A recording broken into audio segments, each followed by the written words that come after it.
¿Cómo estás, Indiana? Sé que me estás contando noticias importantes detrás de cámaras, detrás de micrófonos, pero ya tenemos que empezar. Víctor querido, Víctor, psicólogo de Integro, que es una empresa, que ya nos contarás de qué se trata, director ejecutivo Sociedad Secular y Humanista del Perú, www.ssh.org.pe, así lo encuentran en Facebook. Catedrático y bioeticista, no sé si lo estoy diciendo bien. Psicólogo. Eticólogo. Yo invento mis palabras, tú sabes. Pero no existe. Voy a crear todavía, mi propio diccionario. Todavía no está en la Real Pero Academia. ¿no suena bonito? ¿Eticista? ¿Qué te parece mi invención? No sé, podría ser eticista o eticólogo. Bioeticista, precioso suena. Ok. Eticólogo, bioeticólogo, graduado en Australia, sus maestrías en Australia. Víctor, un placer tenerte entre nosotros. ¿Cómo has estado? Mucho gusto, Indiana. Listo para debatir sobre el tema de las drogas, ¿no? Que es bastante polémico, ¿no? Te cuento que el domingo pasado estuvo aquí, segunda vez que nos visita, tú lo debes conocer, es un psiquiatra muy conocido, Enrique Galli. Él está totalmente a favor de la despenalización y quizás hasta una legalización. Hubo cierta polémica, controversia, porque hay oyentes, algunos, no todos, hay algunos que se han sentido quizás ofendidos por la propuesta. Sin embargo, ya hemos presentado esta propuesta con Mariano Querol, contigo. Es más, nosotros dijimos, ¿te acuerdas? Modestia aparte, nosotros dijimos hace mucho tiempo que el Estado podía controlar las drogas como las drogas de farmacia. Y es lo que están haciendo en Uruguay con la marihuana. Claro. O sea que creo que nos han escuchado en Uruguay. Bueno, bueno, ahora la tendencia... acláranos tú para que los sentimientos... Yo estoy neutral, porque tengo sentimientos encontrados, claro, pero sí creo que hay que despenalizarlo y hacer la prueba, por lo menos. Y según esa prueba, ver otras posibilidades. ¿Tú qué nos dices al respecto? Lo que pasa es que la mayoría de personas, supongo, están en contra de las drogas y en eso hay coincidencia entre las personas que quieren legalizar o mantenerlas ilegales, en que las drogas son dañinas. Las drogas afectan el funcionamiento del cuerpo, del cerebro, y lo ideal sería que las sociedades pues no las consuman o las consuman menos, ¿no? Eso está clarísimo, ¿no? Pero la respuesta no creo que sea la absoluta ilegalidad, porque ya existe un mercado bastante grande en muchas drogas ilegales, y ese mercado va a buscar, si no es por vía legal, va a buscar llegar a los usuarios. La demanda de droga genera la oferta, entonces va a haber oferta. Si la oferta no se da de manera legal, se va a dar en un mercado negro. El problema de las drogas en el mercado negro es que se convierte en un negocio redondo. La marihuana, por ejemplo, debería costar lo mismo que cuesta el orégano, pero tenemos que, no sé, en Estados Unidos puede costar tanto como un gramo de oro. Y eso es por la ilegalidad. Entonces tenemos a las fuerzas del orden que lo que intentan es eliminar el comercio de la droga. Y lo que sucede es que contra más dinero y más recursos invierte, cualquier Estado invierte en el control de una sustancia ilegal, más alto va a ser el precio de esa sustancia en el mercado negro. Y esto hace que los traficantes tengan mucho más dinero de lo que obtendrían con un sistema legal. Entonces tenemos casos clarísimos como el Perú, como Colombia, como México, que son víctimas de la ilegalidad de las drogas. Hay abuso y violencia desde la producción de la droga, la comercialización y la distribución. Tenemos a niños explotados en el Alto Guayaga, en cultivos clandestinos, trabajando por muy pocos soles al día. Tenemos todo el tráfico de las avionetas de cocaína, mayormente a través de Colombia o México, llegan en Estados Unidos, corrompen a todas las autoridades en el camino. Y si la droga es confiscada, en la mayoría de los casos regresa al mercado. No, regresa al mercado y simplemente aumenta el precio, ¿no? Contra más control haya, más van a ganar los criminales y más terrorismo va a haber a nivel mundial. O sea, no es ningún secreto que las organizaciones terroristas viven en parte del tráfico ilegal de sustancias, ¿no? Víctor, hacemos un pequeño paréntesis. 712-0150 si hay alguna consulta. Cabina 712-0150.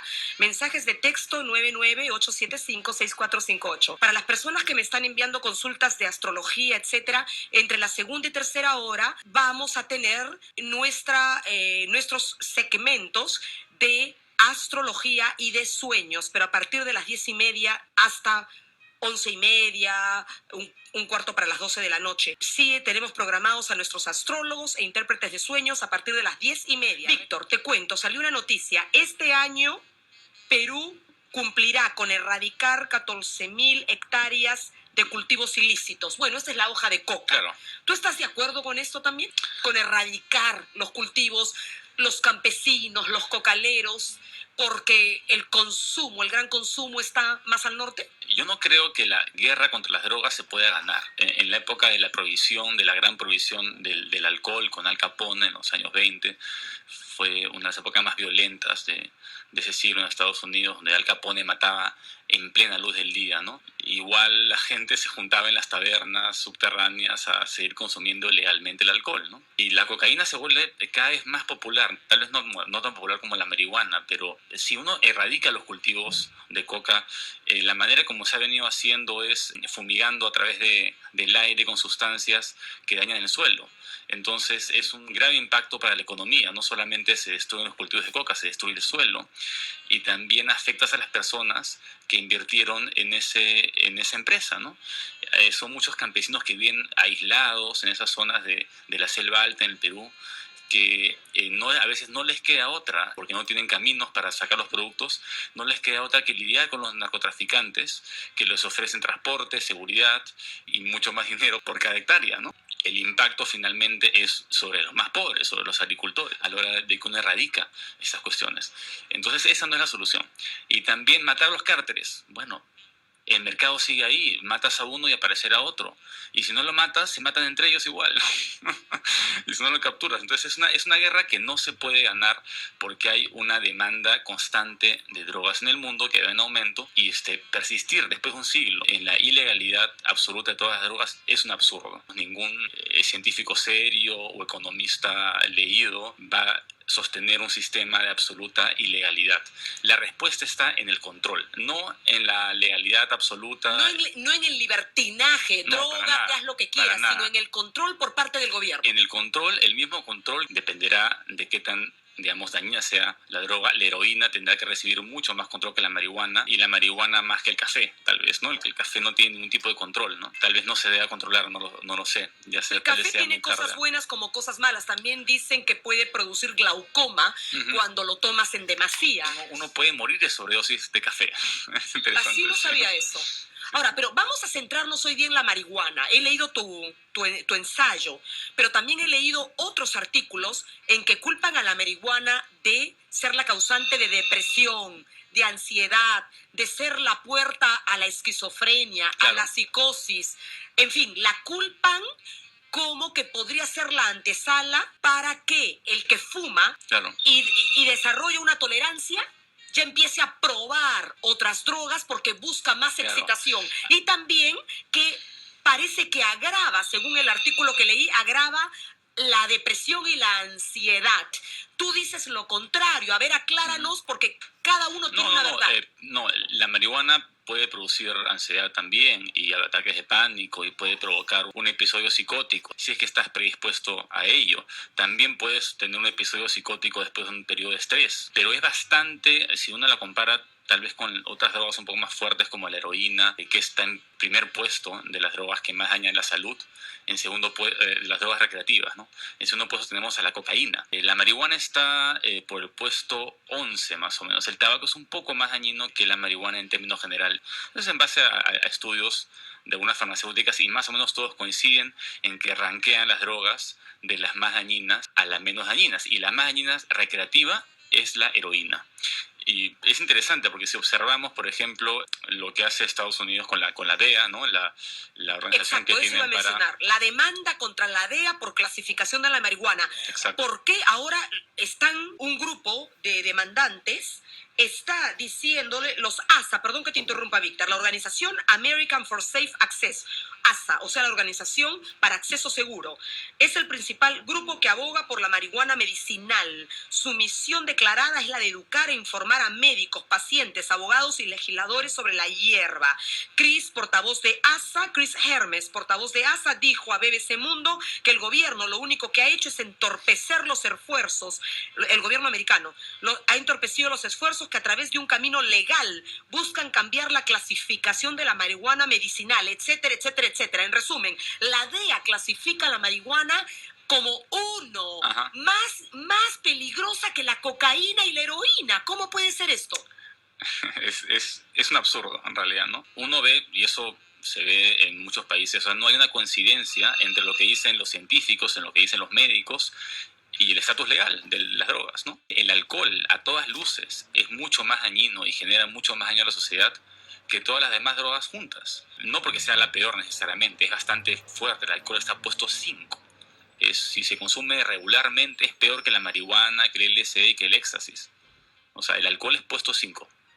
Acá te hago una pregunta. ¿Será que son satanizadas las drogas, sea marihuana o drogas duras, heroína, opio, etcétera? ¿Será que son satanizadas porque se tiene la idea de que el borracho se perjudica, bueno, pues él mismo, el daño se lo hace él mismo, pero no es una amenaza a la sociedad? Claro. Entonces la gente dirá, mientras, bueno, pues él tiene su opción. Si quiere morirse, que se muera, pero que no haga daño a los demás. En cambio, tenemos la idea de que los cocainómanos, los euronómanos, como se diga, pueden atacar a otros para robarles, bueno, porque se han bloqueado, por lo que sea. Eso va en contra de la evidencia. Yo diría que un grupo de gente borracha tiene más probabilidades de ser agresiva que un grupo de gente fumada. Cualquier persona que haya tenido el contacto con esas drogas sabe hablar que eso es cierto. La marihuana no produce agresión, produce una serie de cosas más, pero agresión no es una de ellas. La cocaína sí puede producir agresión en algunos individuos, no siempre. La marihuana está un poco al medio, ¿no? Es ilegal, pero es la droga más popular y legal del mundo. Es la 4ª droga más popular del mundo, de las drogas recreativas. Y de todas, las 3 más populares son el tabaco, el café y el alcohol. Alcohol, café, tabaco y luego la marihuana, la 4ª más popular. La 4ª más popular y la más popular del mundo ilegal. ¿Recreativamente hablando o medicinalmente hablando? Básicamente recreativa, ¿no? Muy poca gente, diría, de la población mundial consume marihuana por una cuestión medicinal, aunque se podría decir, o sea, todas las personas que consumen marihuana tal vez lo hacen también para relajarse, o sea, no todo es recreativo. Dormir mejor. Dolores.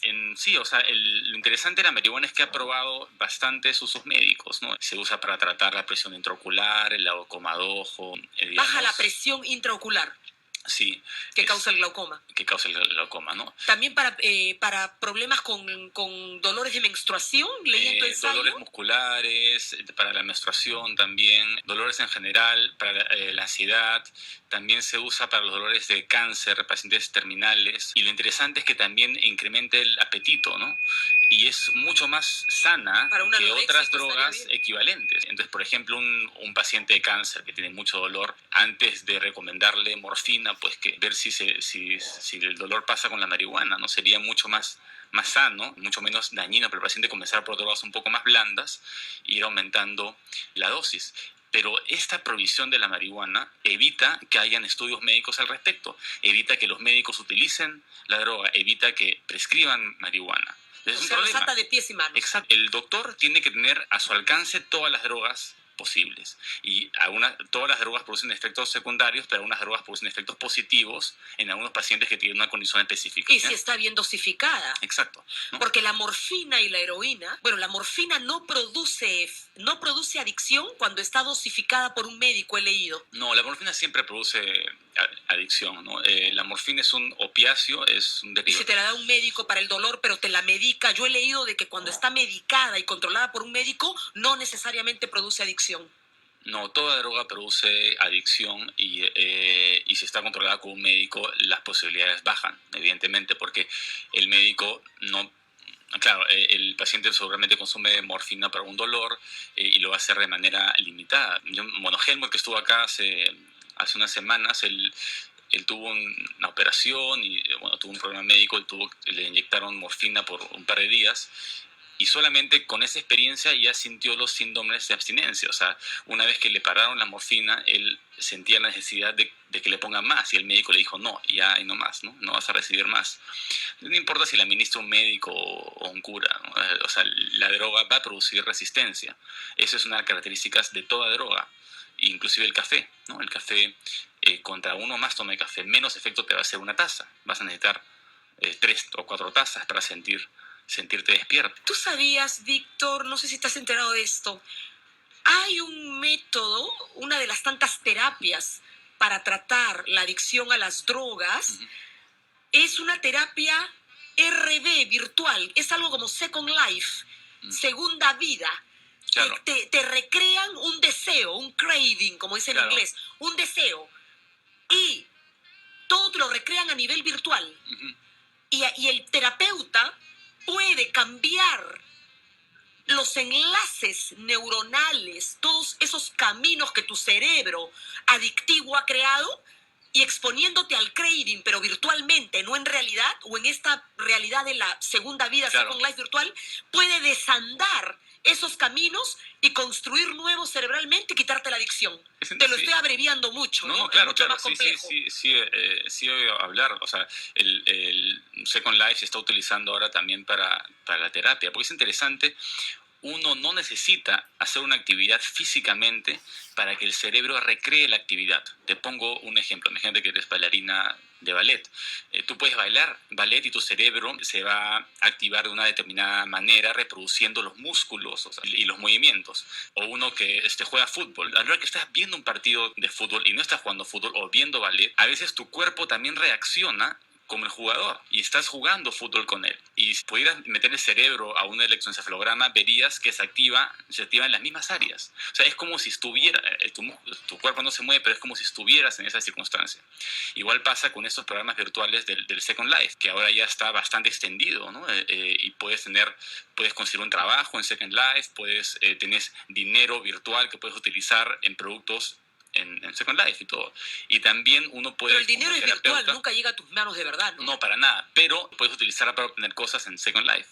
O sea, es una economía virtual. Mientras tú estés imaginándote que vives en esa realidad. Es como que estás imaginándotelo en tu mente, me imagino. No, imagínate que llegas a tu casa y decides conectarte a la computadora, estás en Second Life 2 horas, ¿no? Y tú tienes un personaje que comienza sin nada, ¿no? Es como representar una obra, y para tú obtener una mejor casa o ropa, qué sé yo, tienes que trabajar. Tienes que trabajar en Second Life y consigues un trabajo como cualquier otro. Pero todo es fantasía, en cierto modo, ¿verdad? Es como una obra teatral. Que la construyes, pero no es real. Y tú mismo vas construyendo tu personaje y te vas haciendo conocido, mantienes contactos con personas que también están jugando este juego. Y todos cambian el nombre. Yo supongo que sí, ¿no? No sé, nunca lo he jugado, me parecería interesante. Lo interesante es que están ayudándose, las personas con adicciones están ayudando a atraer entre ellos en esta realidad virtual. Claro, porque tú puedes juntar a personas en diferentes partes del mundo en un ambiente virtual, intercambiar ideas, ¿no? Y ahí vas a ver cómo las personas reaccionan, como reaccionarían prácticamente en la vida virtual. Entonces puedes anticipar ciertas cosas. Normalmente el tema de las adicciones se da, yo estoy trabajando ahora justo en adicciones en la clínica Íntegro con el psiquiatra Alfredo Massa. Él ha estudiado bastante el tema, él tiene una maestría en adicciones en Yale y justamente se especializa en el tema de adicciones, ¿no? Y tenemos varios pacientes con adicciones a la cocaína, a la marihuana, entre otras drogas. Y lo que se explora ahí es qué sucede antes del consumo. Normalmente aumenta la ansiedad, el estrés y también depende mucho del ambiente. O sea, hay que explorar, para revisar la historia del consumo, hay que explorar el ambiente en el que vive la persona que consume determinada droga, ¿no? Hay consumos que pueden ser moderados, que pueden durar toda la vida y que no afectan en gran medida el desenvolvimiento de una persona. Por ejemplo, el consumo que uno puede tener de alcohol los fines de semana, social, que puede ser sostenido durante toda una vida y no genera un impacto psicológico, un impacto social. Bueno, igual con la coca. Hay coqueros sociales, pero que controlan y no caen en una adicción porque quizás genéticamente no están predispuestos. Es cierto. Controlan su coca de tanto en tanto socialmente. Es cierto, probablemente la mayoría de personas que consumen no desarrollan una adicción, pero hay personas que sí desarrollan una adicción, por eso que es peligroso y mejor es Evitarlo. cualquier droga. Por consumir una vez no te vas a volver loco, no te vas a morir.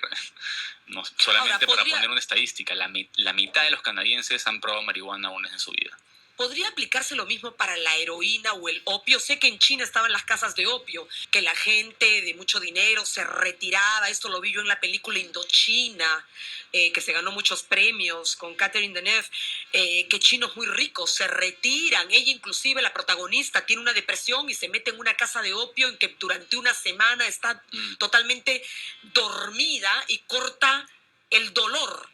Y bueno, y luego sale de eso, pero ¿hasta qué punto la heroína o el opio no podrían desde la primera vez engancharte? O también es como la coca, lo puedes dosificar. Cualquier droga se puede dosificar, cualquier droga se puede abandonar, así uno haya consumido toda la vida, pero hay drogas que son bastante dañinas. La heroína y la cocaína son especialmente dañinas. Y te agarran desde el principio, ¿no? Atrapantes. La heroína, por ejemplo, se dice, bueno, nunca lo he consumido, pero se dice que la primera vez es la mejor y que nunca vas a sentir lo que sientes la primera vez, la primera inyección de heroína. Lo mismo dicen del primer amor. Y que la segunda, yo espero que sea lo contrario, yo espero que el amor vaya mejorando. Yo no estoy de acuerdo, en fin. Pero, y en cambio, para la segunda dosificación de heroína ya requieres un aumento significativo de la droga. Y el síndrome de abstinencia de la heroína es terrible. La heroína es un opiáceo, pero está mucho más concentrado, es una molécula a lo distinta. El opio es simplemente la flor de la amapola, si no me equivoco, que se fuma, ¿no? Y que se ha venido fumando por mucho tiempo. La marihuana nomás se ha venido consumiendo hace 3.000 años, o sea, fue probablemente domesticada en la isla de Taiwán hace 3.000 años. Se hizo más popular en la época del hinduismo en la India, probablemente Buda haya fumado marihuana, y ahí obtiene el nombre que conocemos de cannabis, ¿no? Que es un nombre hindú que quiere... Los Vedas. Claro, en hindú quiere decir canibú, donde viene la palabra cannabis, significa manera de hacer humo. Ha sido muy importante para muchas culturas, incluidos los Rastafari, por ejemplo. Los Rastafari utilizan la planta del cannabis para las ceremonias religiosas. ¿Hay llamada? 712-0150 99875-6458. El consumo de drogas en general es tan antiguo como la civilización. Hay consumo de drogas en animales también. Por ejemplo, los guacamayos en la selva comen frutas muy ácidas y de ahí se automedican con un analgésico. Comen barro en las laderas de los ríos del Amazonas. Los perritos comen hierba cuando tienen que equilibrar su estómago. O sea, no todas las drogas tienen propiedades psicodélicas, pero un analgésico es una droga también. Los koalas, por ejemplo, consumen hojas de eucalipto muy tóxicas. Los canguros. Los koalas, que son como canguros, ¿verdad? No sé si son marsupiales. Que están mucho en Australia. Sí, que en Australia, y saltan claro. como un cangurito. No, son bien lentos, al contrario. Son como ositos que están agarrados a los árboles. Me he confundido con los canguritos. Ya sé cuál, perdóname, me he confundido. Y huelen terrible, Huelen así, pero tan bonitos, ¿no? Son bonitos, pero de lejos. ¿Y qué hacen ellos? Ellos básicamente se alimentan de eucalipto, que es un árbol nativo australiano que acá fue importado, ¿no? Que es bien tóxico y tiene una enzima especial para poder digerir esa toxina, que cualquier persona estaría completamente intoxicada, pero ellos sí la aguantan, ¿no? Yo entiendo que si uno está en contra de las drogas yo particularmente creo que la sociedad estaría mejor si se controlan. O sea, yo no promovería el uso de ninguna droga, por más que considero que cada persona es libre de consumir lo que quiera, ¿no? Pero sí hay que evitar sobre todo que caiga en manos de los niños. O sea, eso es lo más importante. Una droga, digamos, tan suave como la marihuana es bastante dañina en edades muy tempranas. Sí, he leído eso también. Afecta permanentemente la memoria si se consume, digamos, a los 10 años. Y en la adolescencia temprana también tengo entendido, ¿verdad? Una vez que el cerebro está bien ramificado después de los 18 o 19 años, parece que la marihuana no afecta a la corteza cerebral directamente, ¿no? O sea que hasta los 17, y me alegra que lo hayas dicho porque efectivamente hay un estudio al respecto que salió publicado.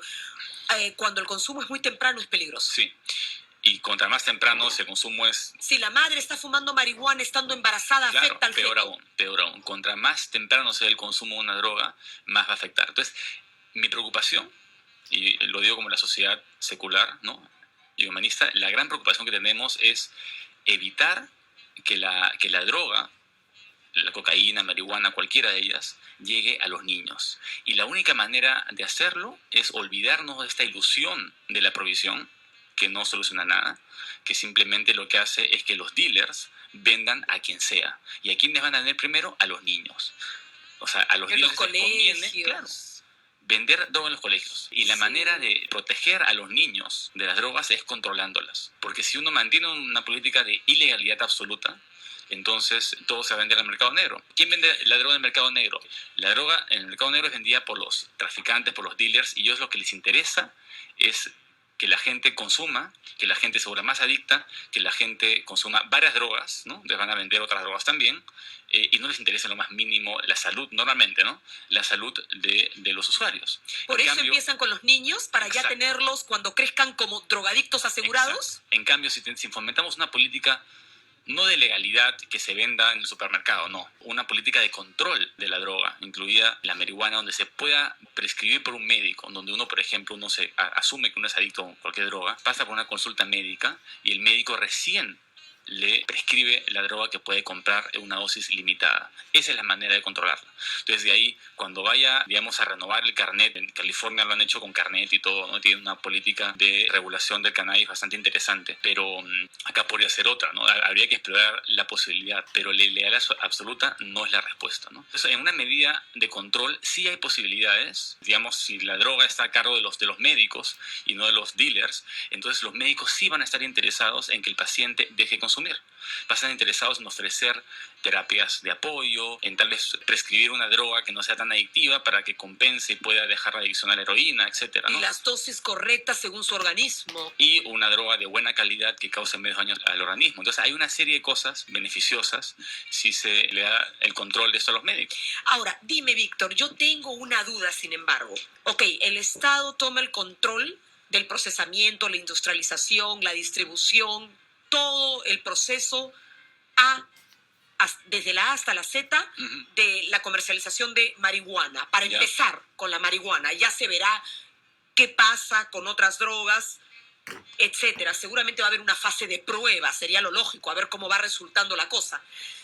Pero, ¿qué pasa si una persona que está acostumbrado a tomar altas dosis, de repente una marihuana, como tú dices en tu ensayo, mezclada con otras, como transgénica, con otros tipos de marihuana, en que mi tolerancia ya aumentó y le meto ya fuerte porque ya estoy probando otros transgénicos de marihuana y quiero más y más y más?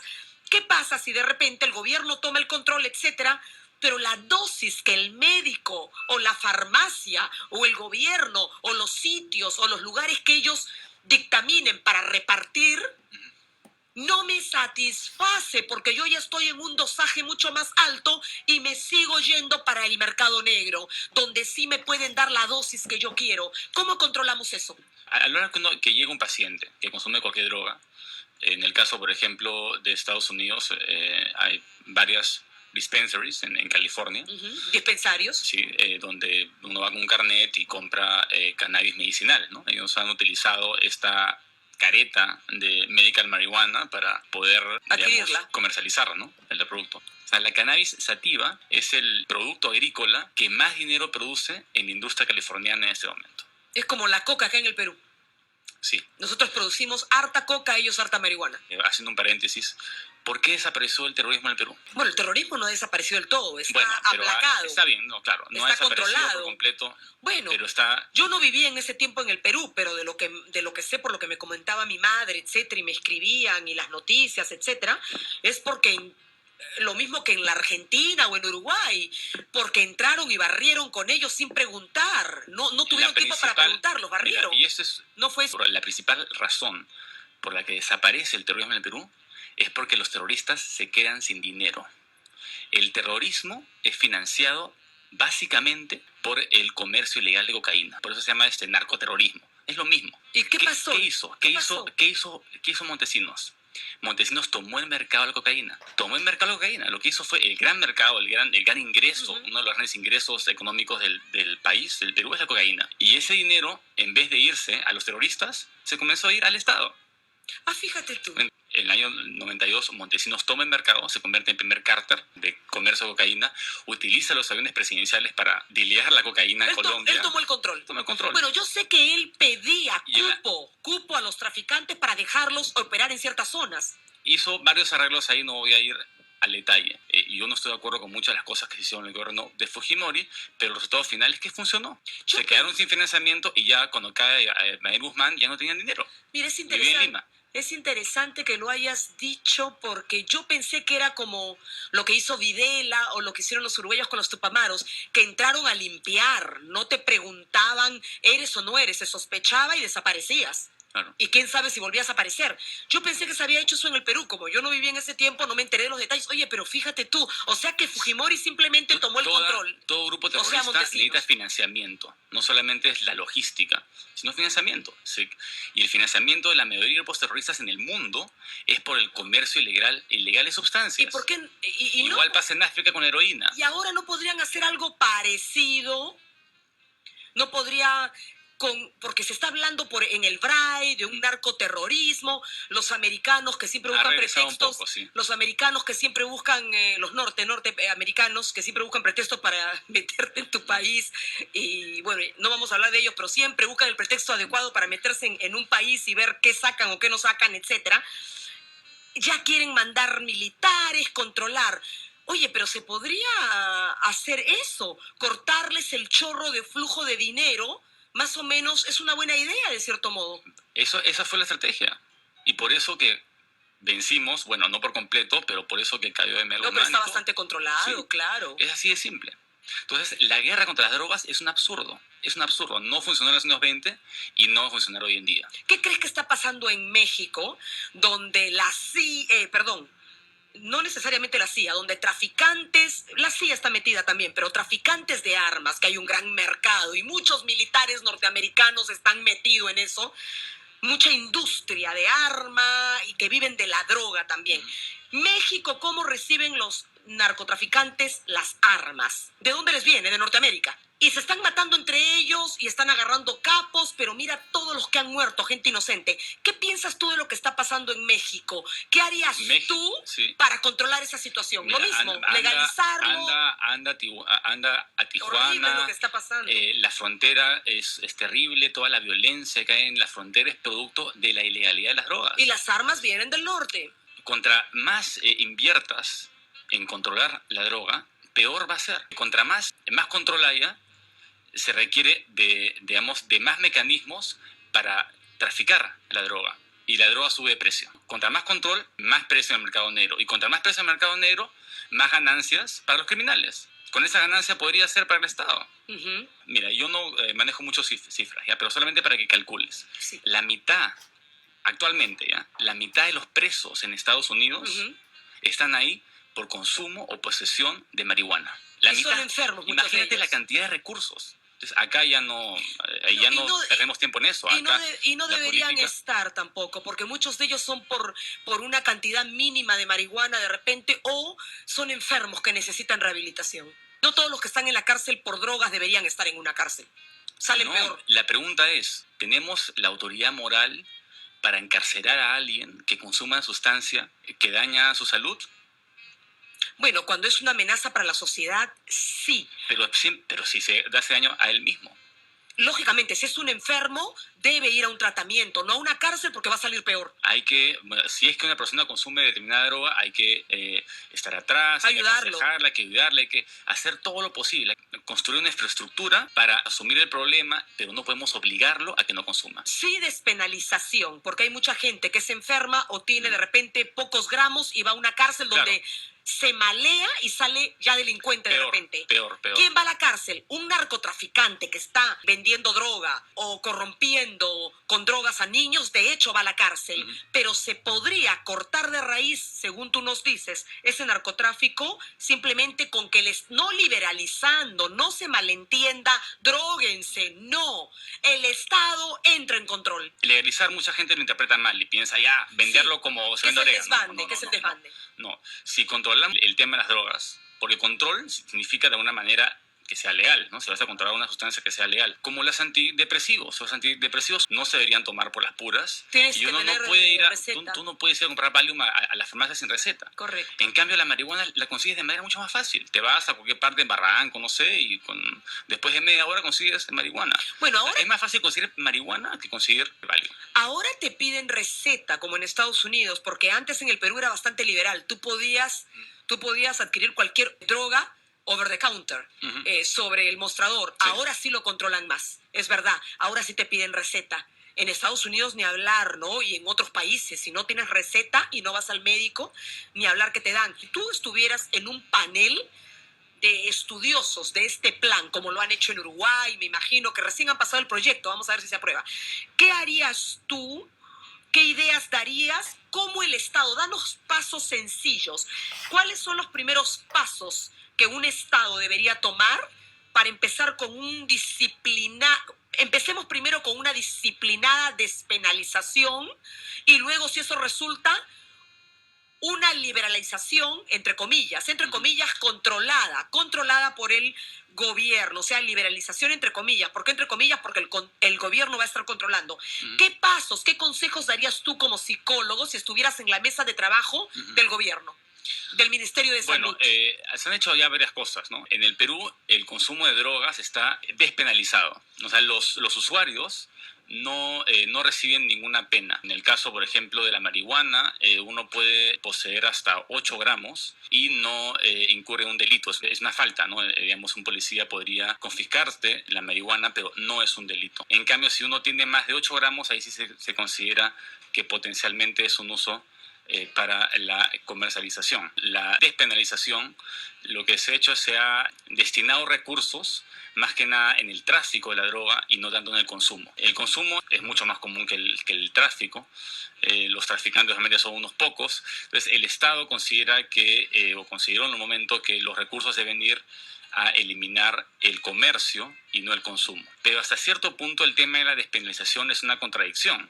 Porque si consumir está bien, pero comprar está mal, entonces ¿cómo puedes consumir si no has comprado? De una manera aceptan o toleran el consumo de drogas, pero lo que no tolera el Estado peruano es la comercialización.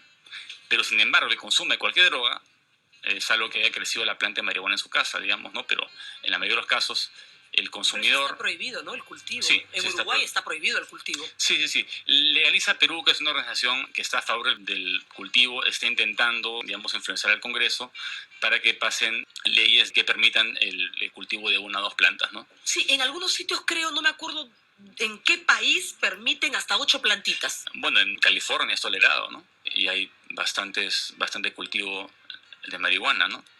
En otros países el consumo de cualquier droga es ilegal y se pena con la muerte. O sea, si ¿dónde es esto? En Indonesia, por ejemplo, por poseer cualquier droga te ahorcan hasta la muerte. Si, digamos, se te ocurre llevar marihuana a Bali y ahora puede uno ir a Bali sin visa, basta con el pasaporte. ¿Y cómo funcionan esos países con medidas tan extremas? ¿Hay narcotráfico igual? Igual. Lo que pasa es que en muchos casos, por ejemplo, en China, evidentemente no hay tanto consumo como en Estados Unidos de cannabis, pero está en aumento. El consumo de drogas en general está en aumento. Ahora, algo importante, Víctor, que se nos estaba pasando por alto y es muy importante, ya a modo de ir cerrando la entrevista y con tus últimas palabras, como dando un consejo. La industria farmacéutica, ¿por qué tiene interés en que no se despenalice o legalice el consumo medicinal de marihuana? ¿Por qué?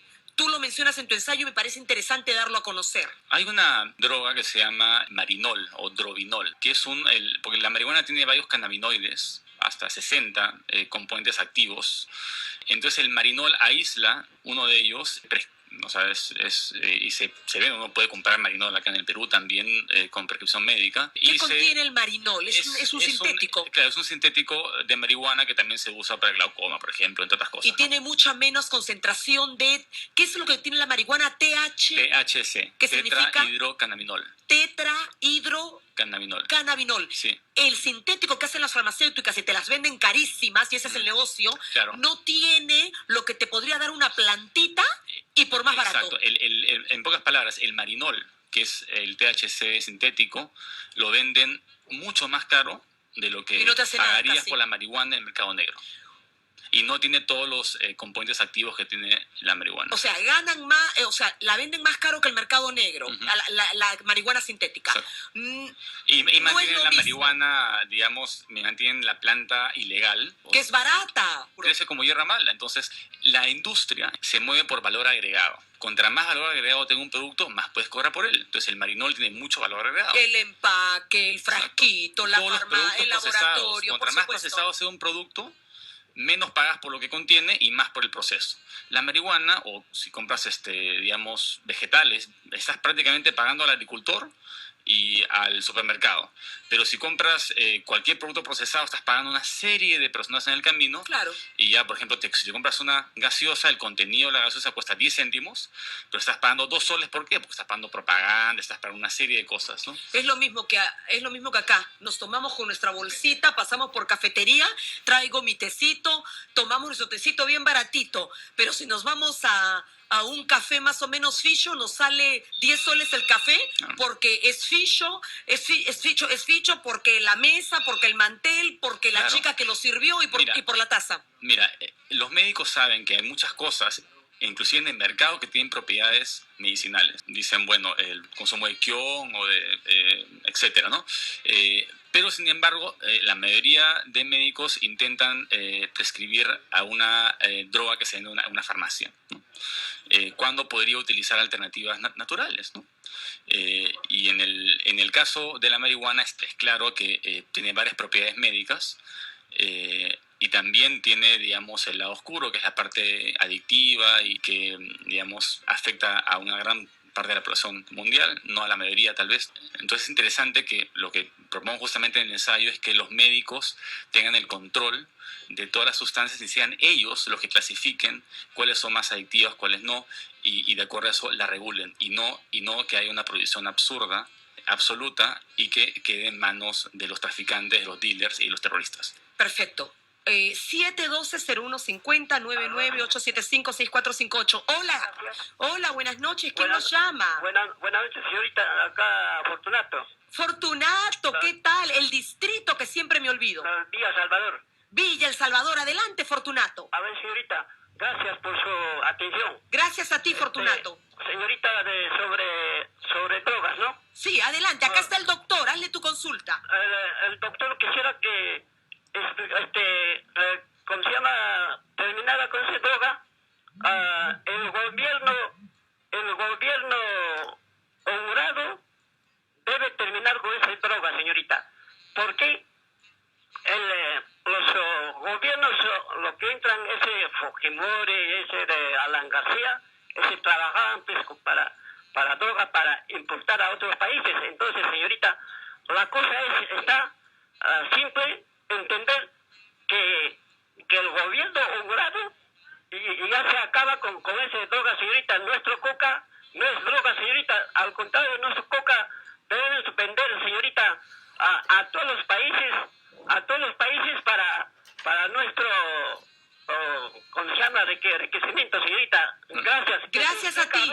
Ese doctor, a ver, Ahorita ¿cómo piensa él? A ver, Perfecto. la cosa. A ver, gracias. Fortunato, ahora te contestan. Muchas gracias por tu participación. Sí, eso es cierto, ¿no? La mala fama de la cocaína ha afectado también la producción de productos de la hoja de coca, ¿no? Que son bastante saludables y que han probado ser inocuos.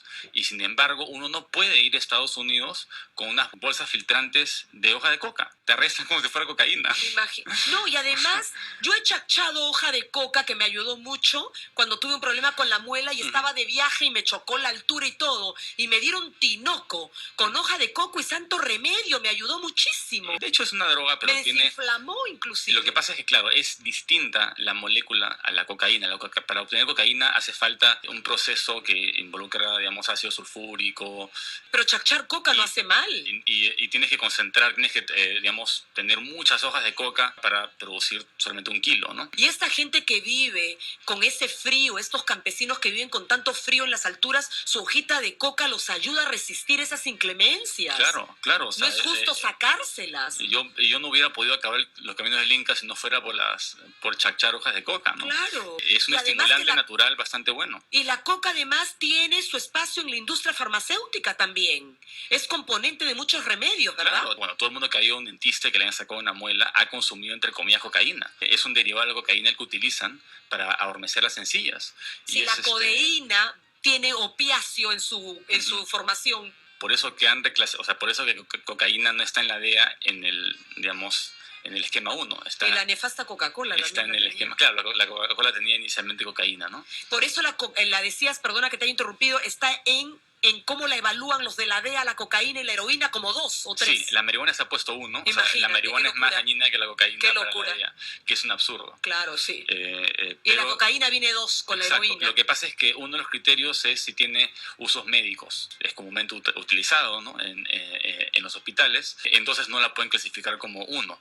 En cambio, el Dronabinol, como reemplaza a la marihuana, farmacéutico. pero en realidad es lo mismo. Entonces es una especie de contradicción, ¿no? Antes de irnos a una pausa musical, ya han llegado nuestros invitados, ya te despedimos, Víctor, ya han llegado nuestros invitados, el astrólogo, cosmobiólogo Carlos Espinosa y recién venido de India. Le voy a preguntar sobre los Vedas y la marihuana, porque él es hindú. Thakur Das, quien hace un par de años estuvo en Lima y vino a visitarnos y nos va a hablar de la astrología, pero cómo la ven los hindús. Es un poquito diferente a cómo lo vemos acá en el mundo occidental, que nos regimos por el sol. En cambio, es una astrología tropical. En cambio, los hindús es sideral y depende dónde, en qué posición estaba la luna cuando usted nació. Así que vamos a aprender un poquito de astrología de la luna hindú. Víctor, ¿cómo quieres despedirte?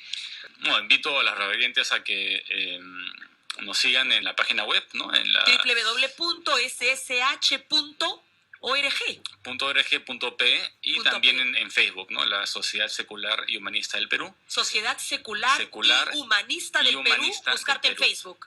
Sí, eso lo pueden poner en Facebook y ahí nos encuentran. Pero bueno, gracias por todo y ya nos juntaremos en otra oportunidad. Claro que sí, claro que sí.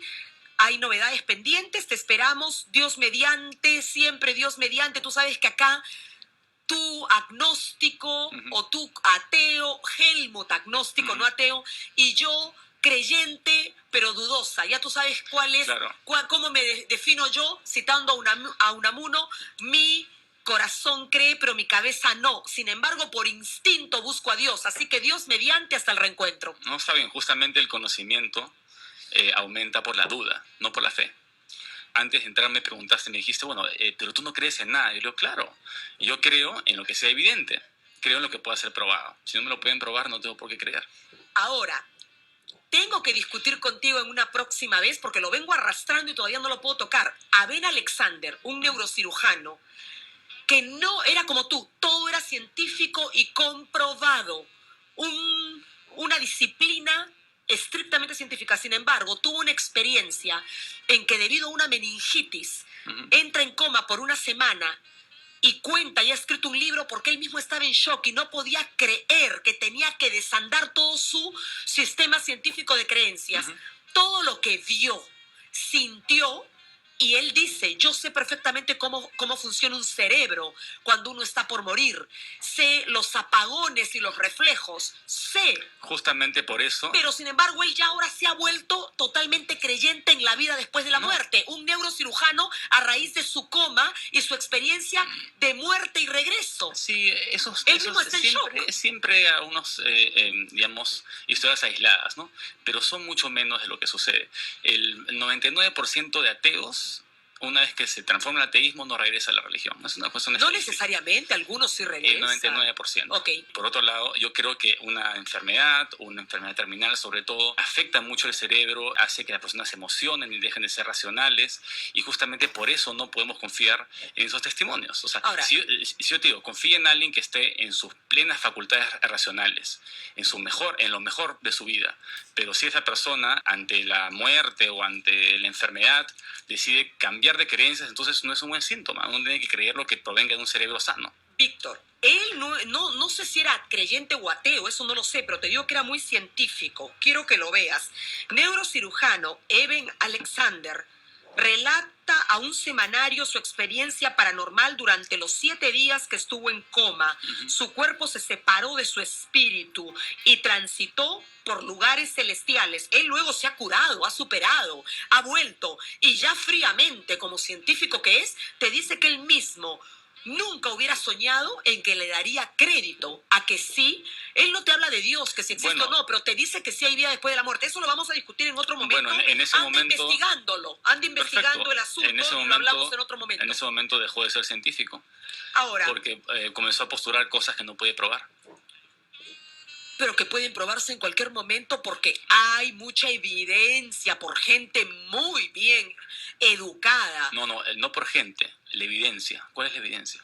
No voy a entrar a eso. La gente muy educada puede decir muchas cosas. No, Víctor, el tiempo no nos da tiempo, eso ya va a ser otro debate, otra reunión, porque ya nos están esperando los otros invitados. Pero te digo una cosa, hay gente totalmente capaz que ha leído, ha estudiado. No sé si serán científicos que están en un laboratorio, pero gente que sabe perfectamente distinguir entre ciencia y no ciencia y han vivido experiencias y te dicen que han cambiado su modo de pensar debido a esas experiencias. Claro, yo también. A esas experiencias. Y no van a ser tan tontos de dejarse llevar, porque es gente como Ben Alexander, es un neurocirujano, su cerebro no lo va a engañar. Él sabe los procesos que pueden darse cuando te estás muriendo o no. Bueno, el que disparó a quemarropa en la inauguración, en el estreno de la película Batman, era un genetista.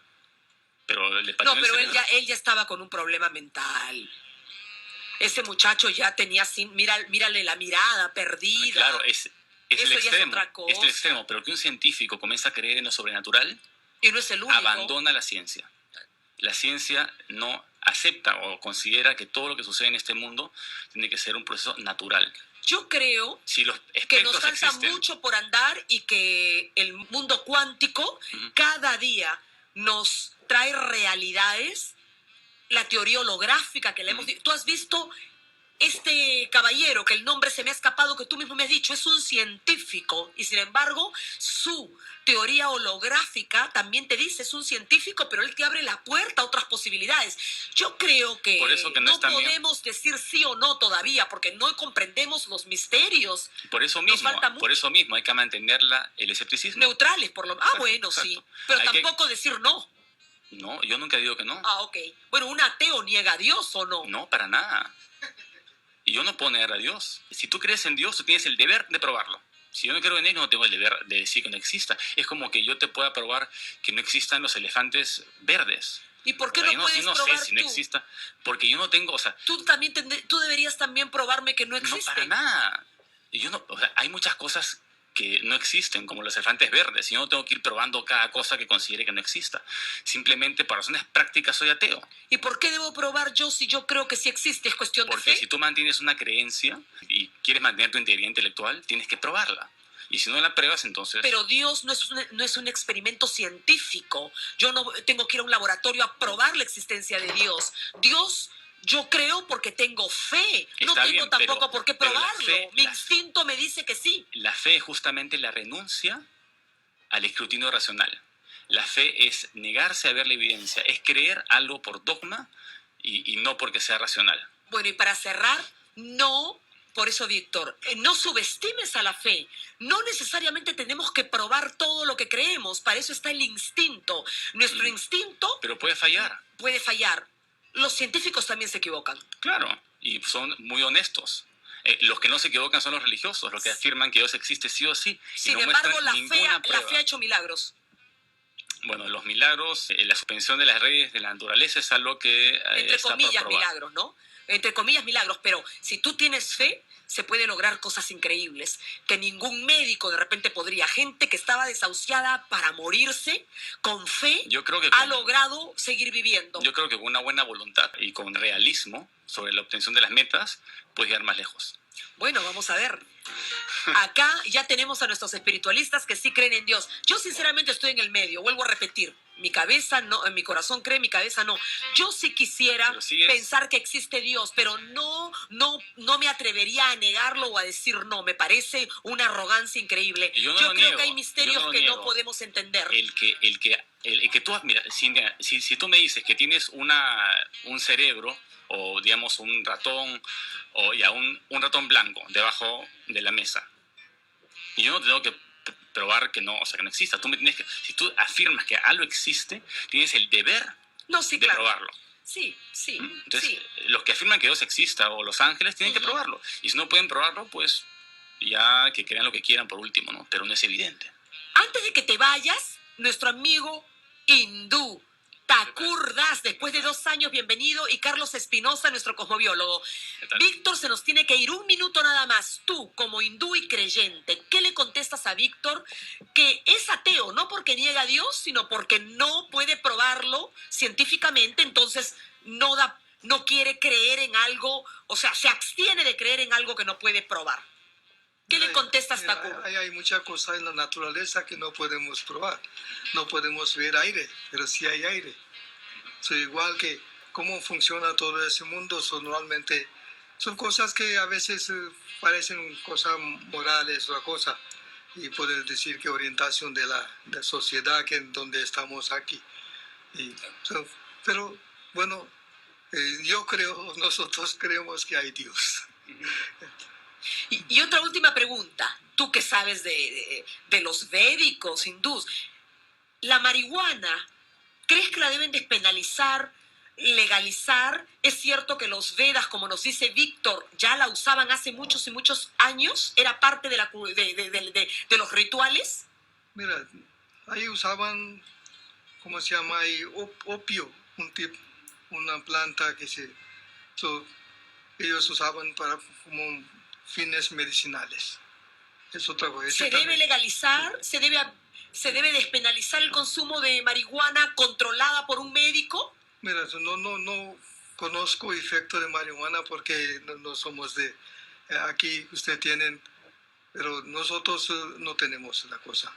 Y si hay como sea plantación de opio, ese también para una cantidad muy pequeña de casi un miligramo de cosita o menos de esto, está legalizada. Ajá. Pero consumo En India. Pero en exceso. No. ¿Y no fuman marihuana en India? No. Ah, mira. Sí. Ok, entonces parece que los Vedas se la acabaron toda. Sí, bueno, ese es un comentario sobre no vemos el aire, pero sin embargo está ahí. Bueno, eso lo descubre Empédocles, ¿no? Y hace mucho tiempo que el aire es una sustancia, pero ahora se sabe de qué está compuesto el aire. Nadie ha observado los átomos más pequeños, pero sin embargo se sabe que están ahí. Hay una teoría todavía consistente, ¿no?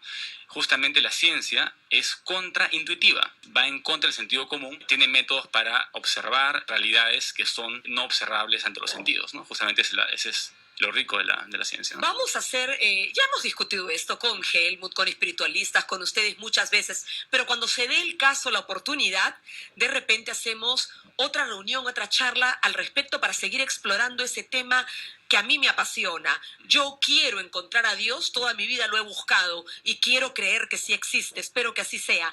Víctor, muchísimas gracias. ¿Cómo quieres despedirte? Antes que buscar a Dios, ¿no? Conócete a ti mismo. Ah, por supuesto. ¿Sócrates dijo eso? Bueno, nos vemos, Gracias, Indiana. Muchas Víctor. gracias. Hasta el reencuentro. Chao, chao.